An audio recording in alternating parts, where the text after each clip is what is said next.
আসসালামু আলাইকুম। আমি আপনাদের মাঝে ইটস অপূর্ব নিয়ে আসছি আজকে নতুন গল্প মিথ্যা অভিনয়।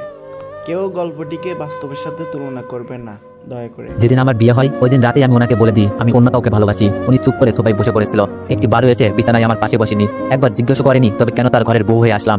আমি আবার বলেছিলাম ঘুমের মাঝেও আমাকে টাচ করার চেষ্টা করবেন না। উনি মনে হয় কথা দিতে রেগে যান। উনি উঠে এসে আমার সামনে দাঁড়ান, ওনার চোখগুলো লাল হয়ে আছে। আমি ভয় পেয়ে যাই। হঠাৎই উনি বিছানায় হাঁটু গেড়ে বসে বলতে শুরু করেন, ওই আপনি কি মনে করেছেন আমাকে আমাকে কি মাতাল অভদ্র মনে হয়? ঘুমের মাঝেও যেন আপনাকে না স্পর্শ করি, এর মানে কি আমি কি হিংস্র পশু যে রাতের আধারে আপনার উপর ঝাঁপিয়ে পড়বো? তারপর আরো কিছু কথা শুনিয়ে দিয়ে নিজের চোখ মুছতে মুছতে ঘর থেকে বের হয়ে যায়। আমি বিছানা ছেড়ে উঠে গিয়ে জানালা দিয়ে বারান্দার দিকে তাকাই, দেখি উনি নীরবে বসে আছেন আর একটু পরপর চোখ মুছতে ব্যস্ত। বিয়ে ঠিক হওয়ার পর ভাবির মুখে শুনেছিলাম ছেলেটা খুব ভালো অবন্তী, দেখো তোমাকে অনেক আগলে রাখবে, জীবনে অনেক সুখে থাকবে। তখন ভাবির কথাটা তেমন আমলে নিইনি, কিন্তু যখন ওনাকে কাঁদতে দেখি তখন ভাবতে থাকি একটা ছেলে মানুষ এইভাবে কাঁদতে পারে।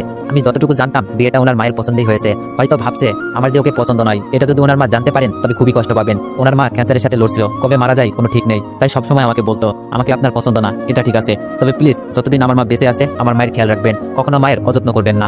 উনি কথাটা এত করুণভাবে বলছিল যে আমার নিজেরই কান্না পাচ্ছিল। ওনার চোখেও বেদনার জল ঝলমল করছিল। চোখের পানি আড়াল করতেই উনি আমার সামনে থেকে চলে যায়, আড়ালে গিয়ে চোখ মুছতে থাকেন। একদিন উনি তাড়াতাড়ি বাসায় ফিরে আসেন। আমি তখন আমার বয়ফ্রেন্ডের সাথে ফোনে কথা বলতেছিলাম। উনি এত তাড়াতাড়ি ঘরে ঢুকেন যে আমি আর ফোনটা রাখার সুযোগ পাইনি। উনি রুমে ঢুকেই আমার হাত থেকে ফোনটা টান দিয়ে নিয়ে নেয়। তারপর স্ক্রিনে কল রানিং দেখে ফোনটা এত জোরে আছাড় দেন যে ডিসপ্লে গুঁড়ো গুঁড়ো হয়ে যায়। তারপর প্রচুর আগে বলতে শুরু করেন, আপনার বাবা আপনাকে বিনা টাকা এই বাড়িতে পাঠায়নি, দেনমোহরে 2 লাখ টাকা দিতে হয়েছে, বিয়ের গহনা আর অন্য খরচ বাবদ 4 থেকে 5 লাখ টাকা খরচ হয়েছে। 10 বছরের সব জমানো ভালোবাসা আর টাকা দিয়ে তারপর আপনাকে এই বাড়িতে এনেছিলাম। এর কোনো শুকরিয়া আপনি আদায় করেছেন? কি চেয়েছিলাম আপনার কাছে? মোহরানার টাকা পরিশোধ করার পর আপনার উপরে আমার সম্পূর্ণ হক ছিল, তবুও এক মুহূর্তের জন্য আপনাকে স্পর্শ করিনি। বিয়ে করে আনার পর এই বাড়ির ছোট বড় কাজগুলো করার আপনার দায়িত্ব ছিল, কিন্তু তাও কোনোদিন আপনাকে কিছু বলিনি। শুধু বলেছিলাম মাকে একটু দেখে রাখবেন। আর মাত্র 1 ঘন্টা আগে তার খারাপ লাগার কথা বলেছে মা আমাকে ফোন দিয়ে। আমি অফিস থেকে চলে আসছি আর আপনি একটু পাশের রুমে গিয়েও দেখতে পারেননি আমার মা কেমন আছে?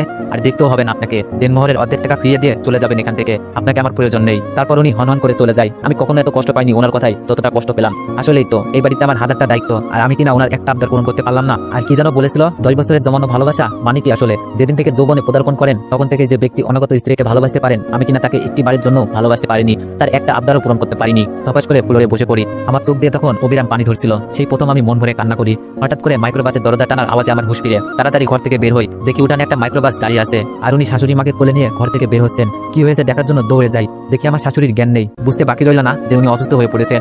আমি উনাকে কেবল আমিও যাব কথাটা বলেই দৌড়ে রুমে চলে আসি। তাড়াতাড়ি বোরকাটা পরে রুম থেকে বের হই। আমাকে গাড়ির পিছনের বড় সিটটাতে লম্বা করে শোয়ানো হয়েছে আর মাথাটা আমার স্বামীর কোলের উপর রাখা। আমিও গাড়িতে উঠতে পারি। গিয়ে ওনার পাশে বসে বলি, আপনি সামনে চলে যান, আমার মাথাটা আমার কোলে দিন। উনি কোনো কিছু না বলে আমার দিকে রক্ত চোখে তাকান। ওনার চাওয়াতে নিষিদ্ধ স্পষ্ট। বাধ্য হয়ে আমি পিছনের সিটে গিয়ে বসে পড়ি। আমাকে হসপিটালে জরুরি বিভাগে ঢুকানো হয় আর উনি পুরো বারান্দা জুড়ে পায়চারি করছেন। আমি বসে থাকতে পারছি না, কেননা উনি হাঁটতেছেন। এই অবস্থায় যদি আমি বসে আরাম করি তবে উনি হয়তো আবারও কষ্ট পাবেন। আমি এগিয়ে গিয়ে ওনাকে বসতে বলি, এতে উনি বড় বড় চোখ করে আমার দিকে তাকান। আমি ভয়ে আর কিছুই বলিনি, দেয়ালে ঠেস দিয়ে দাঁড়িয়ে থাকি। পরে লোয়ার লম্বা চেয়ারটায় গিয়ে উনি বসেন, আমি ওনার পাশে গিয়ে বসি। হাতে এগিয়ে ওনার কাঁধে রাখতে মন চাইছে, কিন্তু ভয়ে এগোতে পারছিলাম না। মন চাইছিল ওনার বুকে মাথা রেখে কতক্ষণ কান্না করি, হয়তো উনি এতে কিছুটা হলেও ভরসা পাবে আর আমারই একটু ভালো লাগবে, কিন্তু অতটা সাহস আমার তখন নেই। তবুও কাছুমাছু করে ওনার পাশে গিয়ে চেয়ার টেনে সামনে বসি। মনে মনে ভাবতে থাকি আমার এমন কৃতকর্মের জন্য ক্ষমা চাওয়া অনেক জরুরি, কিন্তু হাসপাতালে তো আর পায়ে ধরে মাপ চাওয়া যায় না। আর স্বামীর কাছে স্ত্রী ক্ষমা চাইতে হলে পায়ে ধরতে হয় না, আলতো করে হাতটা ধরে 2 ফোঁটা চোখের জল ফেললেই যথেষ্ট, অথবা ছোট্ট বিড়ালছানার মতো করে স্বামীর বুকে মুখ লুকিয়ে দিলেই হয়। হয়তো প্রথমে স্বামী স্ত্রীর দিকে একটু গরম নজরে তাকাবে, তবে তখন স্বামীর চোখের দিকে অসহায়ের মতো তাকালেই হয়ে যায়। একটা লম্বা সময় নিয়ে কোনো মেয়ে যদি তার প্রিয় মানুষটার চোখের দিকে তাকিয়ে থাকে তবে সেই ছেলেটা যত রাগী হোক না কেন সে অবশ্যই গলে যাবে, অথবা শক্ত করে দড়িয়ে বুকের সাথে মিলিয়ে গেলেই সব শেষ। কিন্তু আমার ক্ষেত্রে মোটেও এমন সুযোগ ছিল না, কেননা ওনার সাথে আমার স্বামী স্ত্রীর কোনো সম্পর্কই ছিল না। কোনোদিন একটু সময় নিয়ে ওনার সাথে কথাও বলিনি। তবে ভাবলাম একটু চেষ্টা করলে ক্ষতি কি। ওনার ডান হাতটা টেনে 2 হাতের মধ্যে নিলাম। উনি কিছুই বললেন না, এক দৃষ্টিতে অন্যদিকে তাকিয়ে আছে। আমি বুঝতে পারছি চিন্তায় উনি এই বিষয়টি খেয়াল পর্যন্ত করেননি। আমি ওনার দৃষ্টি আমার দিকে ফেরাতে চেষ্টা করলাম। ওনার হাতটা শক্ত করে আমার 2 হাতের তালুর মধ্যে নিলাম। তাতেও কোনো কাজ হয়নি দেখে আমি নিজেকে ওনার একদম কাছে নিয়ে গেলাম। ওনার